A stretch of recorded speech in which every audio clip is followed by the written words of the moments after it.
what's up, jazz guitar friends? Larry Tamanini here. Hey, you just heard me playing through Autumn Leaves, one of my favorite songs ever written. The song's almost 80 years old, a very apropos song to play here the Monday after Thanksgiving. It's very cold here in Bucks County, ice on the windshield. Almost all the leaves are off the trees, so it's time to get the rake. And let's get to some Autumn Leaves. You heard me play this song in two keys. You know, big misconception with this song, right, is the key it's in. A lot of people learn this song from the first real book that was in E minor. As a guitar player, that's awesome, right? You know, you get a chance to get your little jazz Eleanor Rigby, All the Lonely People, it's good times. But you flip through the real book and a lot of jazz fake books and you see all the songs are in F, they're in B flat, they're in E flat, they're in A flat. Like, come on, man, you know, give me a guitar-friendly key. And the bad experience I had with this song, which made me not like this song for years, is I got a chance to play this and lead a few songs at Ortlieb's on the jam, and I called Autumn Leaves. I didn't specify what key. I played it in E minor. The band wanted to play it in G minor, which is kind of the default key. And it was a disaster piece theater. And, you know, Philly gets a bad rap for people and, you know, being pretty tough on you. And I had the great pleasure at Ortlieb's to be around so many great musicians. And if you were sincere and you made mistakes, you know, they'd let you know about it, and you might have to be in the jazz penalty box for a couple of jams. But, you know, they always gave you another chance, especially if you learned. And this was one of those songs that I learned that, you know, what's good for guitar players isn't necessarily always going to be what's good on a jazz bandstand. So let's talk about playing this song in the E minor key and also the G minor key, right? Two things you got to learn about this song, right? If I'm playing this song in E minor, I need to know my 2/5 to E minor. Right? F sharp, B, E minor. I also need to know the relative major in the 2/5 of that. A, D, and G. Okay, that's so much of the song. And again, if I wanted to transpose that in my head, beep, boop, beep, and I wanted to play this in G minor, I wanted to know that my 2/5 is A minor, D, G minor. Relative major is B flat, C, F, B flat. Something I really got to know. And I really got to get under my finger pretty well. Right? Hirsch understands. He's heard me talk about this a bunch of times. I'm sure he might be able to get through this in a few keys at this point. So anyway, so let's start by playing this song in the band-friendly key of G minor, all right? And this song moves just like the season moves in autumn. You know, big misconception of this song is like the chord too, the beginning chord. You know, because your first chord is C minor if I'm doing this. But so I'm playing in G minor, but my first chord is in C minor, yes. And that's why people make fun of guitar players. Let's talk about this. The melody is going to dictate where the song goes, right? That's your pickup. It can't get any more G minor than that.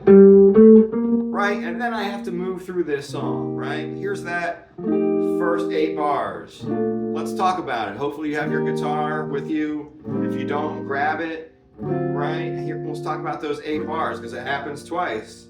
My first 4 is I have a 2/5 in the major key, right? Just like summer. Starts out really nice, all right? And then it starts to get cold. We're in October. Leaves are turning color. It's cold. Let's talk about it again. Again, I have this 2/5 of my major. I like to put a E flat major in there. Some people will just not put anything there. I think the major's a nice transition. Some people put a dominant chord in there, but like there's a major 7th in the melody. Don't want a pizza when you're supposed to French fry. Remember that, you're gonna have a bad time. So C minor, B flat, E flat, and there's that minor, really establishing the minor. And again, the way this melody moves, such a great motive, right? Always landing on my 3rd. You know, the second time through,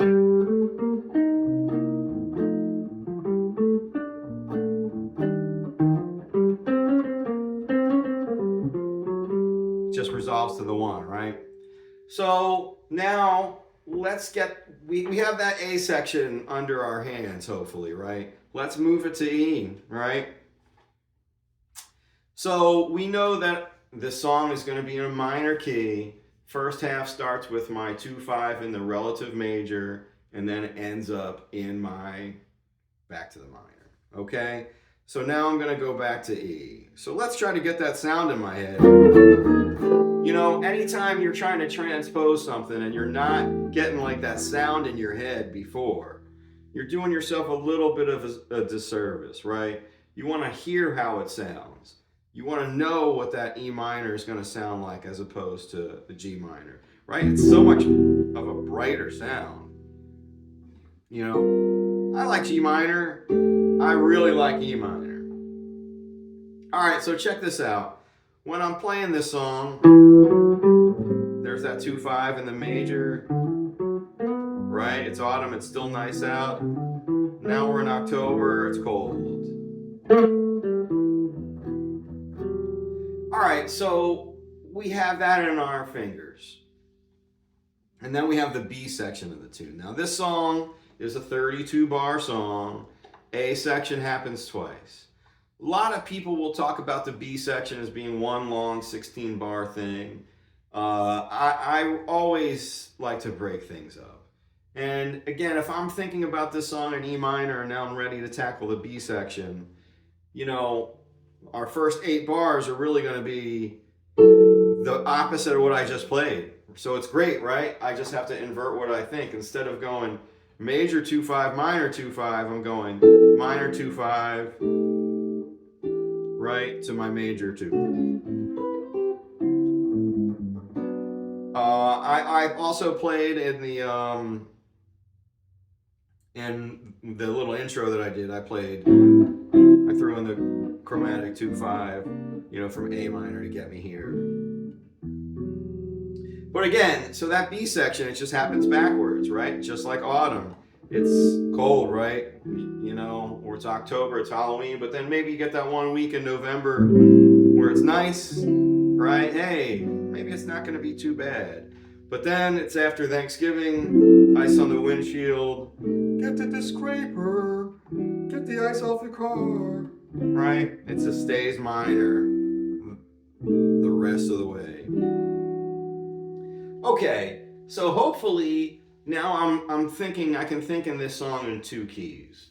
And when you're trying to transpose, you don't want to be trying to do like giant steps in a bunch of different keys. This is a great song. You want to start with simple tunes. And it doesn't get much more manageable than a tune like Autumn Leaves. All right, so let's talk about how I can sort of move in between the keys. So for the intro that I played, you heard me play.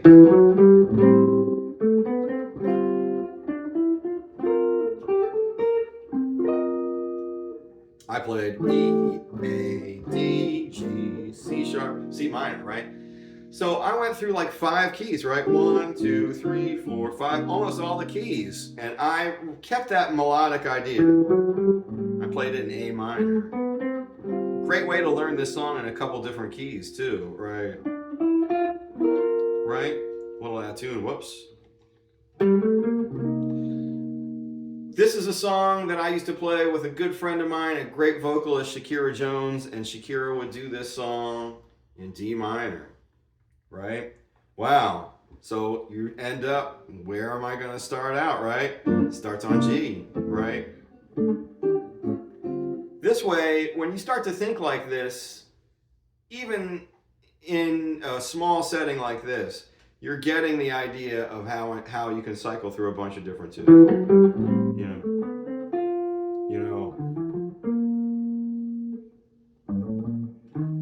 Right? You do it in a couple different spots. It's pretty cool. So what I end up doing there is the first time I started this song in E minor, and I worked my way up to G, right? I've had the great fortune to play at some guitar shows in Arvada and hear a lot of great guitar players, a lot of great solo guitar players. And when I hear somebody like Jimmy Bruno that can play through a song and the way he cycles through transposing, just on a song like this, You know, if you're tired of playing a standard that you know really well, well, this is a great chance for you to try to do and connect it around like this. You know, you're gonna end up playing a couple different keys. So I ended up playing this song initially up here, right? I played it in G minor, and I kind of played it up here, right? And then I got down to that E7, which I knew was going to bring me to that A minor, right? There's the Philly 2/5. Always going to be a third there. So when you get to the melody on the bridge, right, that's another part where, again, it can't get any E minor or any more minor chord, right? Right? Let's talk about that. Again, I'm just kind of going from the 1 to the 3, right? There's that 2/5. There's Old Winter Song. So once I got to here, this is the one part where you can really have some cool things happen on this song. What I end up trying to do here was get this G on top until I got to here, and I repeated this idea. I kind of did the same thing, just in G, and then I resolved, right? So minor third, minor third. I repeated that same idea.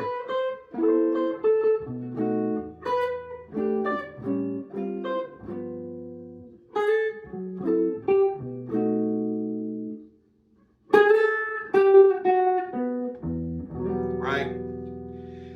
Go back to E minor. This is a great song to try to play a couple different keys in.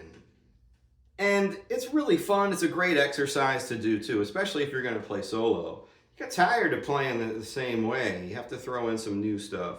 For yourself and the listener too. You know, you don't want to always be playing the same thing the same way, because that's how you just get tired of playing jazz.